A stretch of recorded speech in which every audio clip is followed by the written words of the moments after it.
Greetings and welcome to another edition of Green Terror Talk, the official podcast of McDaniel College Athletics. I'm your host, Avery Newport, joined here today by the head coach of the women's basketball program here at McDaniel, Christin Gowan. Christin, thanks so much for coming onto the show today. Yeah, thanks for having me. So I know this is a bit of a delayed season preview that I have you on here for today because you have already played 6 games this year, but I wanted to have you on to introduce you to our audience and just kind of introduce this year's team to the audience as well.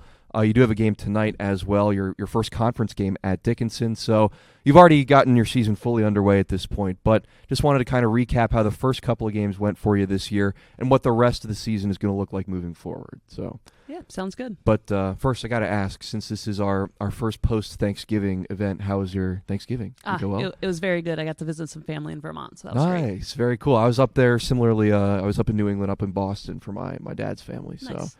Yeah, I got to watch some very mediocre football games and have some good food, so it was worth it. It was a good trip. Yeah, nice. But back on topic now. We'll talk about how the season's gone for you so far. Of course, you started off the year with another championship in the Rebecca Martin Memorial Tip-Off Tournament. Always a wonderful tradition here on campus on the Hill.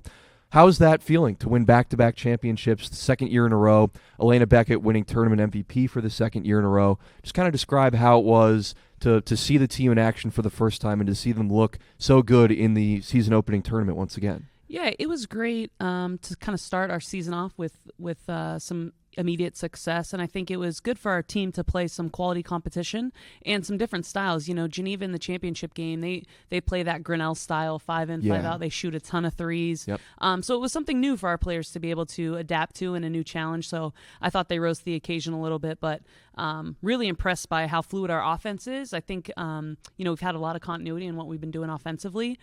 We kept with the same offensive scheme from last year, so you can tell that our returners are grasping our concepts a little bit faster. They're making reads better. It's so much more fluid. We're averaging way more points per game this season, and it's been easier for our freshmen and our transfer to adjust because it's such a fluid offense that it moves the ball really well. It's equal opportunity, so we really, really like what we've seen so far. Yeah, I mean, I just, attributing to your 5-1 start to the season, first time you've won 5 of your first 6 games in almost a decade, since 2015, the last time. Do you think that, because the team has had some time to adjust and get, set with the offense, that's been the key to your success so far to start this season? I think that's definitely contributed. We like to hang our hat on our defense. So Sure. For us, I mean, we want to be one of the best defensive teams around. So we talk about guard near yard, 3 feet to the right, 3 feet to the left. You got to keep people in front of you, and we got to dominate the rebounding game. And I think we've done that really, really well so far. So I think that the defensive energy and the competitiveness, I think that has really helped. But outscoring people doesn't hurt either. Yeah, you do have to score more points than the other team to win. If you do that, you'll win every time. That's true. So that's a little secret people don't know. That's very true. Yeah, little known fact about being successful in basketball. But anyway, we'll kind of transition here to talk about some of the key players that you've had on your team so far this year. We got to start, of course, I think anyway, with Elena Beckett, who's a 2-time All-Centennial Conference pick from her first 2 seasons on campus.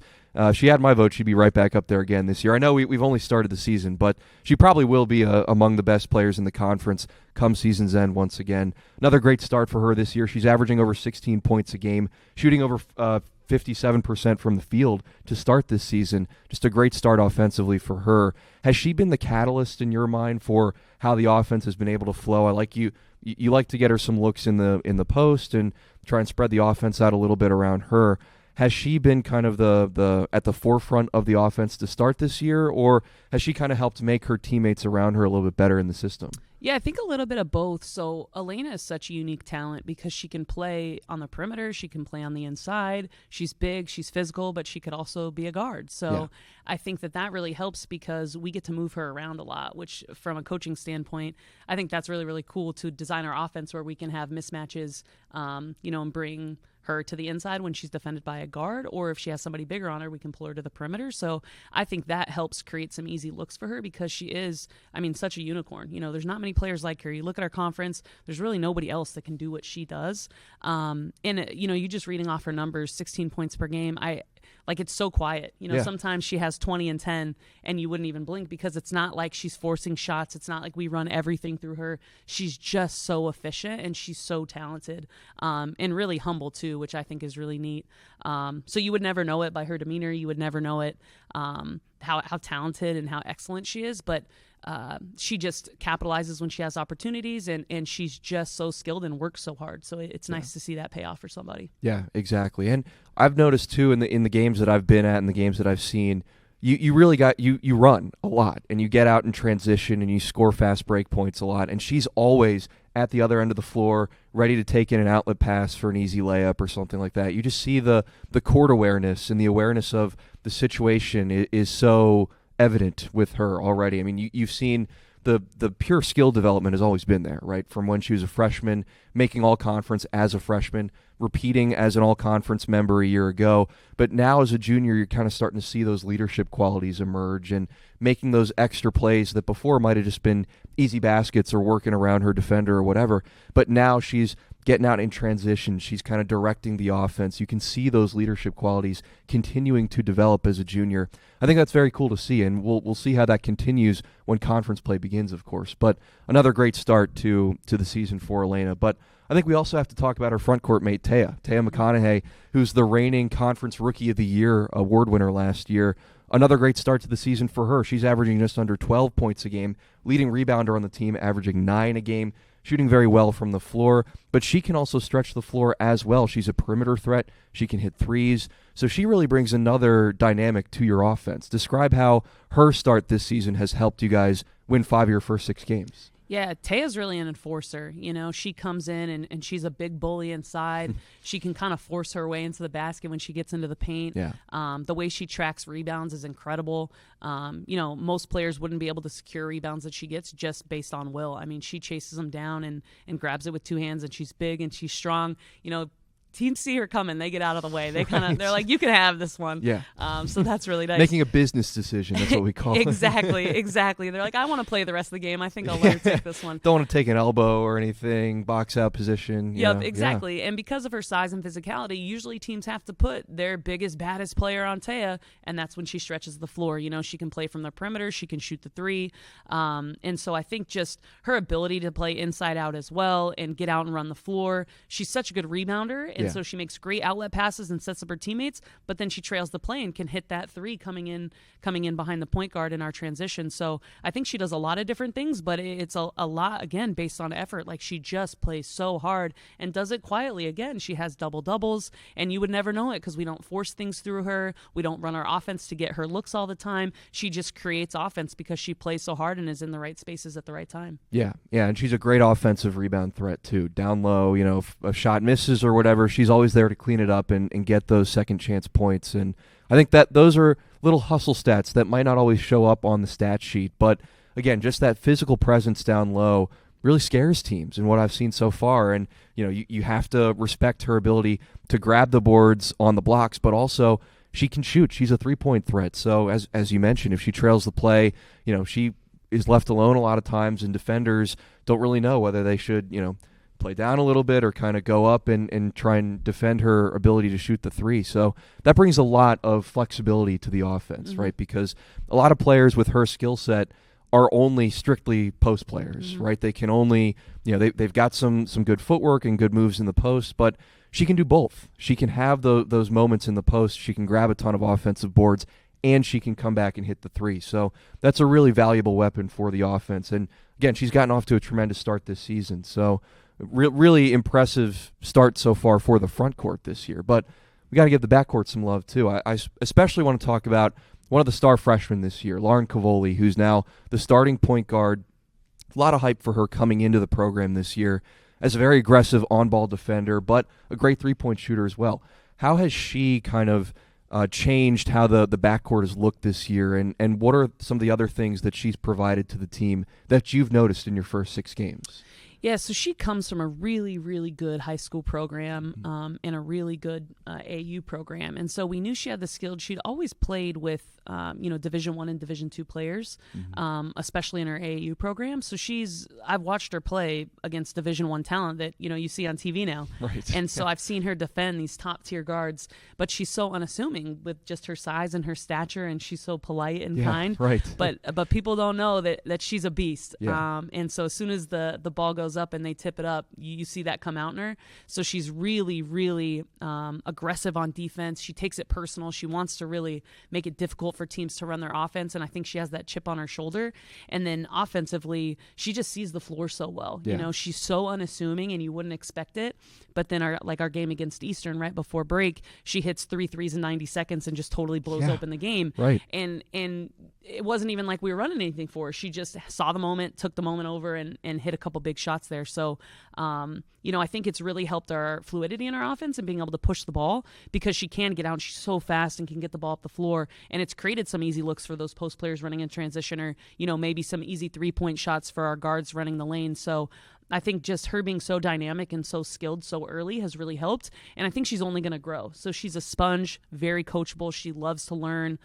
She's always working on her game. She's in the gym getting up shots. She's doing individual workouts. So I think we're just going to see her continue to ascend. Yeah, absolutely. And sometimes I got to remind myself she's still just a freshman playing this way, right? Like, you look at the stats specifically and they're not like, they don't jump out at you right away, but she makes a lot of those hustle plays. She makes so many great plays on the defensive side of the ball too. And as you mentioned, in the Eastern game, hitting 3 threes to start the second half and really making the difference in that game, all done by a freshman point guard. And that's rare to see at this level, that she's so poised and so confident already, and this is just her first college season. So really impressive start to her career. And as you mentioned, there's only room to improve for her, right? She's already gotten off to such a great start, but she's only played 6 games, and there's still a lot of her college career left to go. And I'm very excited to see how she continues to grow and develop. Of course, she's a great shooter and a great defender on the ball, but there are other little aspects that I'm really excited to see her game continue to grow and develop over the rest of this season and for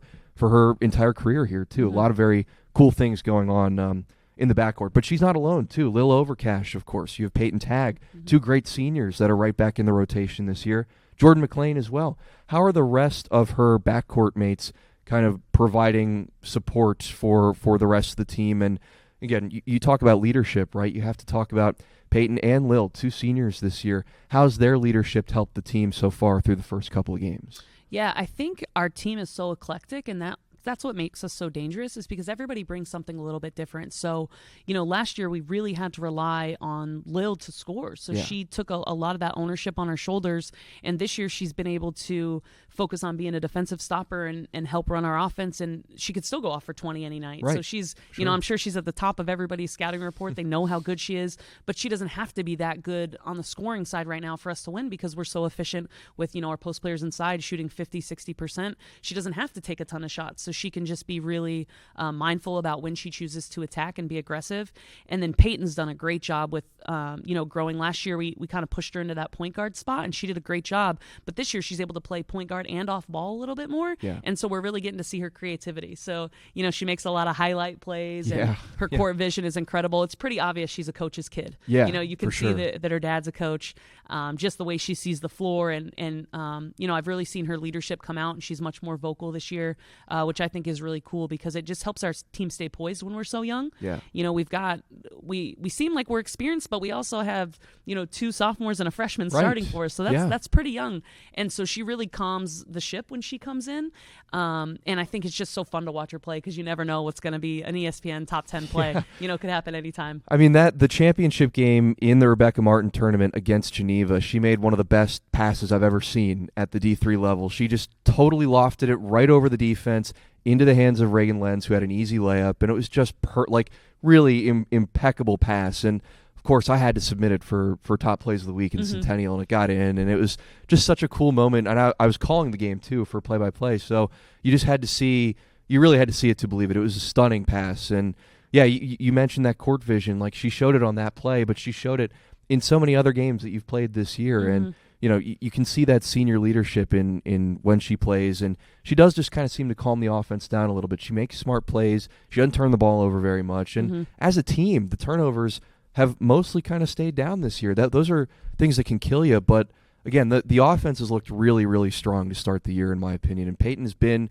kind of a quiet part to that success. She's not a starter, or at least a regular starter, but she can make those big, stunning plays when she gets in, and that really provides a spark off the bench. But we've talked a lot about the offense so far, but I do want to touch on the defense here too, because the defense has been very underrated. Of course, the offense has been great to start the year, but you've won your last 2 games by 20-plus points. You beat Notre Dame by 35, and you beat Eastern by 20 before the Thanksgiving break.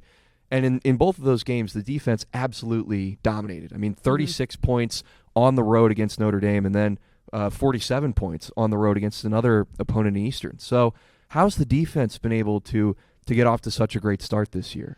You know, one thing we talk about a lot is controlling the controllables. And so how hard you defend and how hard you scout somebody and how diligent you are with your film, that's something that you can control. And so we talk about that all the time, that you might have an off shooting night, but you can't have an off defending night. You can't have an off help side night. You can't have an off rebounding night. Those are things that you can control, and that's 100% in your ability to make sure you're effective in those ways. And so I think that our team has really bought into that, and that's what's showing with that senior leadership. You know, you've got that coming in with Lil and Peyton and even Jordan. Jordan really loves to lock in on defense. Yeah. And so I think people really taking it personal and recognizing that you might have an off shooting night. You know, there's games, the Immaculata game was one where we didn't shoot exceptionally well. We shot pretty poorly that game, and we came up a little bit short, but I think we recognize that the defense is what kept us in that game to begin with, because we did not start off well, and then we clawed ourselves back. So just a slow start really hurt us there. But other than that, it's really been a strong defensive showing, and you can tell that we have the rotations down, and we also have some huge shot blockers. We've got, Reagan Lenz, you've got Elena, you've got Taya, you've got Carly, you've got Allie, you got some bigs in there that when people do penetrate and they get into the lane, they've got a 6-footer coming at them ready to send their shot the other way. So we're really excited about, the guard intensity that we have and the ability to guard on ball, but also when people get beat, somebody has their back. You've got somebody, I wouldn't be surprised if a ball got pinned on the backboard one of these days. Yeah, exactly. Or somebody sends some, flying into the scorer's table or something like that could certainly happen with that forward group. And I like that you mentioned Allie Mathias and Carly Vogel and Reagan Lenz, who, by the way, Reagan's also had a great start to the season as well. We haven't talked about her yet, but she's really kind of stepped into a more prominent role in the rotation, and she's beginning to find her niche a little bit as an inside scorer. She's really stepped up her game offensively in a number of ways this year. But again, the forward depth has been such a huge part to how this season has gone for you so far. I mean, having so many reliable bigs down there that can do a little bit of everything, right? We talked about Elena being able to score reliably, score at will, essentially, on the blocks down low. You have Taya with such power and force, who can grab your offensive rebounds, who can stretch the floor a little bit and provide some offense on the perimeter. But then you also have the backup bigs. You have Allie, you have Carly, you have Reagan, who can do a little bit more of the little things, the smaller things, the dirty work, grabbing the offensive rebounds, hitting layups when you need to, just providing that extra physical presence down low on the defensive end has been a huge part to your success, I think, to start this year, is that you have that forward depth, and you don't have to rely necessarily on Elena and Taya, despite the fact that they are all conference players. You have that forward depth behind them. That's been such a huge key to your success to start. Yeah, absolutely. And it also takes a lot of pressure off if we get in foul trouble. Right. We don't feel like there's a huge drop-off when we have to make sub-rotations, or, we can play a lot faster now because we're not worried about being fatigued and having to sub, because there isn't really a drop-off. We're just as physical. We're just as skilled offensively. So I think that it really speaks volumes to how tough our forward group is, because there's a hand. They could start for other teams that we've played so far, but it's just because we're so deep and they're so good that it helps balance us out, because we don't have to rely on one player. Right. If somebody's having an off day, we're not doomed because we have somebody else, the next man up. They can step right up. So I think it really people have found their niche and what they bring, and they've really embodied that and embraced that. So I think that's really nice, because whatever we need, we have somebody who we can plug and play. Yeah, exactly. Yeah, the depth, of course, in a league like the Centennial Conference, which is so tough, top to bottom, depth is hugely important, right? Because if you do get into foul trouble, or if you do have, God forbid, any injuries or anything like that, you got to have somebody that can come in and, as you said, plug and play. You can, take over the offense and score when you need to if someone else is having an off night. And I think having the depth that you guys have already. Of course, you're seeing the results right now, winning 5 of your first 6 games, but that's going to work once you get into the conference schedule. Once you're playing Gettysburg and Johns Hopkins and Dickinson like tonight and all the best teams in the conference, you're going to have extra bodies to rely on in case, something were to happen. So you need to have those reinforcements, and we're seeing right now they're getting the playing time, they're getting the minutes, and they're making the most of it, which is exactly what you want out of your non-conference schedule to start the year. But we'll talk a little bit about the conference schedule now, since tonight is your first conference game of the year on the road at Dickinson. Bit of a slow start for the Red Devils this year. They're only 3-3, but they have played a tough non-conference schedule coming into tonight. Overall, what is the conference looking like to you, just in your research and watching film and just learning about the teams? Of course, you always have the stalwarts at the top. You have Hopkins and Gettysburg and the like, but what have you seen from the other competition in the league this year and how they've started the season? Yeah, so the Centennial, I think historically it's one of the best Division III conferences in women's basketball. It's so tough. It's so grueling. You've seen even last season, the teams that are in, the bottom quarter of our conference are beating conference champions from other conferences. Yeah. So it's just such a grueling schedule, and everybody is so dangerous. Anybody could beat anybody on any given night. And I don't think there's many conferences like that where your, 8th or 9th place team is giving the 1st and 2nd place team a run for their money. But especially when your 1st and 2nd place team are top 25 ranked teams. In the country, you're right. Yeah. So it's definitely a challenge every night, which again, depth is going to be huge for us. But, the shift in the conference schedule this season where we went to divisions, that's made it where there's been a lot more non-conference games. And you've seen that the Centennial truly is dominating non-conference everywhere else. So if you look at, our top to bottom losses for the conference, there's probably only a dozen, maybe, total from our entire non-conference schedule thus far. Most teams are, 7-1, 7-0, 6-1, 5-1. It's really incredible to see how talented the Centennial is, especially when they're stacked up against other conferences, because I think that kind of gets lost in translation a little bit when you look at conference teams' records and they're going 500 in conference, but then you see what they do non-conference and they're undefeated. It's just because our conference is such a challenge. So we love playing in that. We love playing against the best. We love playing against top 25 talent. You're playing on a national stage. You can get at-large bids in our conference, which is great. So we know the Centennial, they're always going to be big. They're always going to be physical. And then there's going to be some teams that have lights-out shooters. There's going to be teams that press you the whole time. There's going to be teams that drop back and play zone. So it's really a mix of everything. I think I love this conference. I love how competitive it is. I love how challenging it is from a coaching standpoint to be able to game plan for what's coming up. But I think our players love it too because they want to play against the best. It's great to win by 20, but we also want to beat top 25 teams too. And so I think that's really the next step for us is we're beating the teams that maybe we should beat, but now we want to take over and win some of those top tier games in the Centennial. I think that's like our next step forward, and hopefully starting tonight against Dickinson. Yeah. Well, just in doing research for the team and everything this year, you guys have won 3 more games than you've lost in each of the last 3 years. So you've improved your win-loss record by 3 games each of the last 3 seasons. That improvement is really something to take note of, and I think the rest of the conference is beginning to see that too. That McDaniel is certainly among the top teams now in the league just by how the trajectory of your success has been over the last couple of years. You have to pay attention to McDaniel now, and that's really saying something with this league, again, being as competitive as it is. Even the lower-tiered teams in the conference are giving the top-tier teams a run for their money. That's just how tough this league is. And the fact that you guys have been steadily climbing up the ladder for the last couple of years, I think you have to take notice of McDaniel now. But I wanted to talk a little bit more about not just this game tonight against Dickinson, but the fact that you've played 5 straight road games coming into tonight. This will be your 5th straight in a row. And you had the Becky Martin tournament to start the year. It was a great event on campus here on the Hill. But then after that, it's on the road. And you were on the road for basically the whole month of November after that. So what was that challenge like for your team? Did you see them kind of grow and bond together through all those road trips? And do you think that's going to help you once you get into the toughest part of the conference schedule. Yeah, I think what's great about our team, if you spend any time with them at all, they love each other. They love spending time together.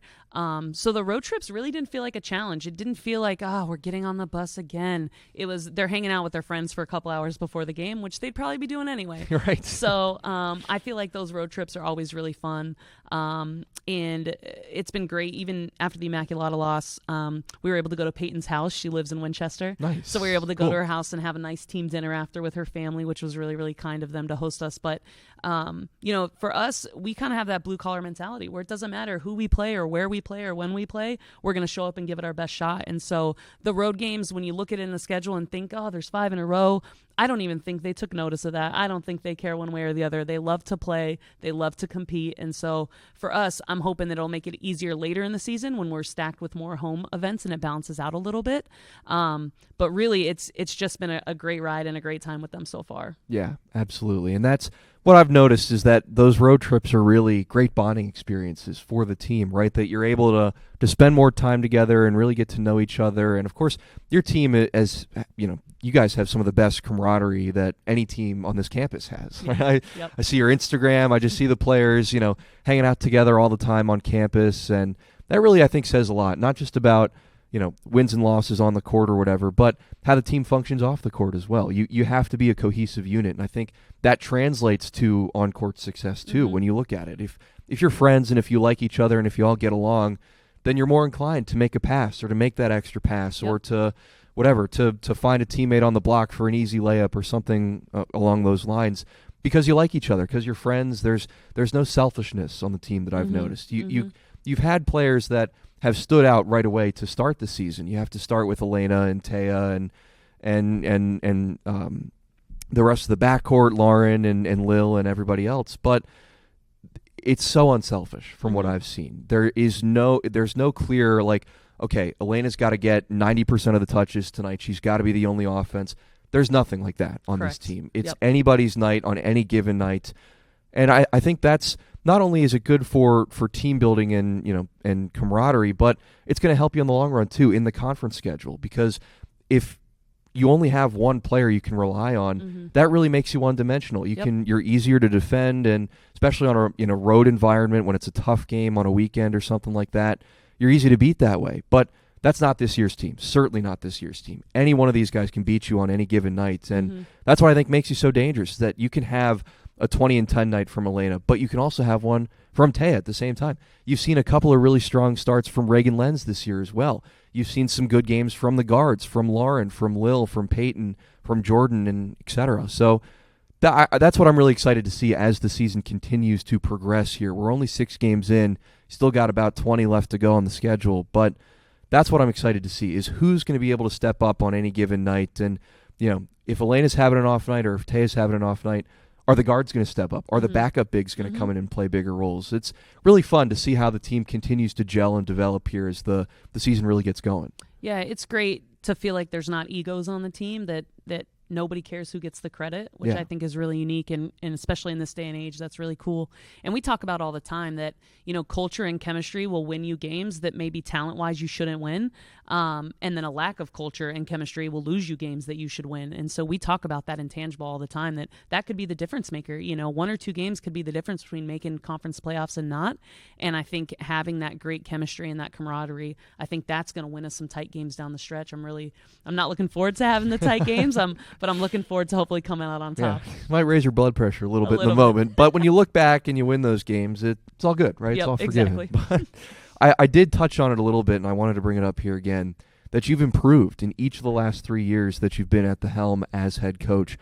What has that improvement been like from your perspective? Do you think it's a vindication of your work and the culture that you mentioned and everything that you've been building since 2019, your first year here as head coach? Do you think that's a reflection of the culture, of your work, of your players' work, or a combination really of all 3 of those things? I think it's a combination. Really, it's we were so close before. I think one of the years in my early seasons, we lost like 10 games by 1 or 2 possessions. Yeah. It was really hard to lose that many close close games. And we were so young, and there was inexperience. We hadn't won close games before. We had been in close games, but they hadn't won them. And so we seemed to just keep dropping those tight ones, and it was really hard.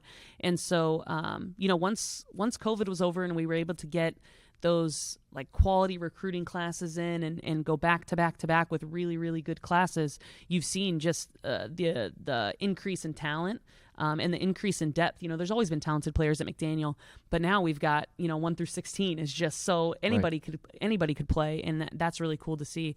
So I think that increase in talent has just improve the competitiveness at practice. I think it's increased the confidence to take the big shots in the big moments, the confidence to get stops when we need them down the stretch. So I think, we were playing just as hard before, but now we're just able to make a couple more plays, and that makes a big difference.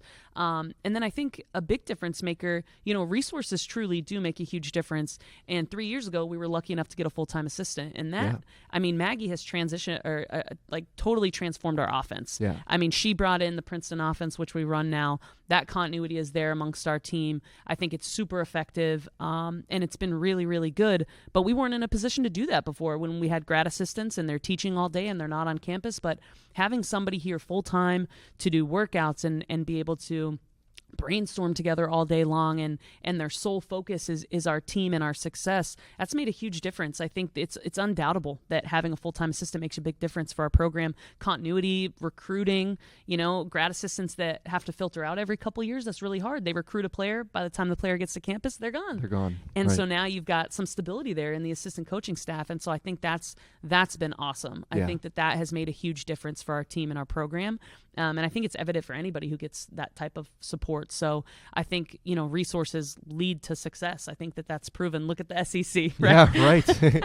I wish we could be in the SEC. Yeah, right. Shoot, we could have $50 million in TV money and all that stuff. Yeah, but I think that investment that the college made, it made a big difference True. for our team, and it's going to continue to make a big difference. So I'm just really, really thankful for that, and I'm really thankful for Maggie and being able to have her on the staff and work together every day. I think that's helped a lot. Yeah, that's a great point, really, and it's not something that you think about that much, right? But the important work that assistant coaches do on the road recruiting, installing the offenses you mentioned, like doing all the little things here and there that you might not see on the court every day are so huge for building a culture. And that's a really great point. And I'm glad you brought that up, because again, it's not just you, it's not just one person, it's not just a couple of players, it's the whole program as a whole. That's how you continue to succeed and grow year in and year out. I mean, when you took the program over, when you first came in, they were struggling a little bit. You were able to get them in the right direction, and now the last 3 years, you've won 3 more games than you've lost each of those last 3 seasons. That shows there's tangible evidence that everything that's coming together right now is working for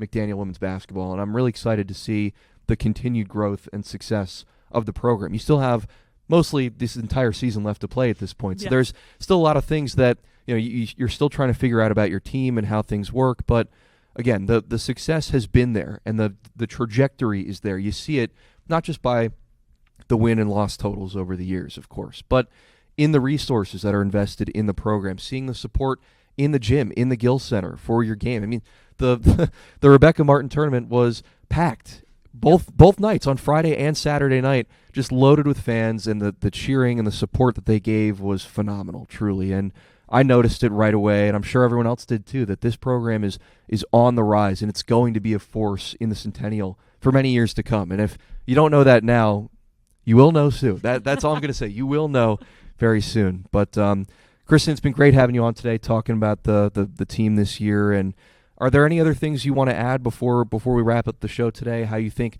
the rest of the season outlook looks for you guys now that you've won 5 of your first 6 games? Yeah, we're just taking it one game at a time. So we're really excited about the Challenger Dickinson tonight. I haven't beaten them in my tenure here, so I'm hoping to get the first one tonight for the group. So we're really excited about that, and then we're just going to chip away one game at a time. We're going to defend one possession at a time and focus on the next play. Yeah, absolutely. Well, this has been great. Great talking to you about the program and about the trajectory, continuing on that path of success. You're off to a great start now, and hopefully continues to grow as the season goes on. But Christin Gowan, thanks so much for coming on today, and best of luck for tonight and, of course, for the rest of the season moving forward. Thanks so much. Christin Gowan, head coach of the women's basketball program here at McDaniel College, my guest here today on Green Terror Talk, the official podcast of McDaniel College Athletics. We'll wrap up this episode now, and who knows, we'll we'll probably have you back at some point during the season. I want to get more players involved, and I know Lena has expressed interest in coming on the show at some point. So we'll try and make those things happen. But for now, it's been great talking to you today, and hopefully the rest of the season continues to be as successful as the start of this year has. Perfect. Thank you. Thanks.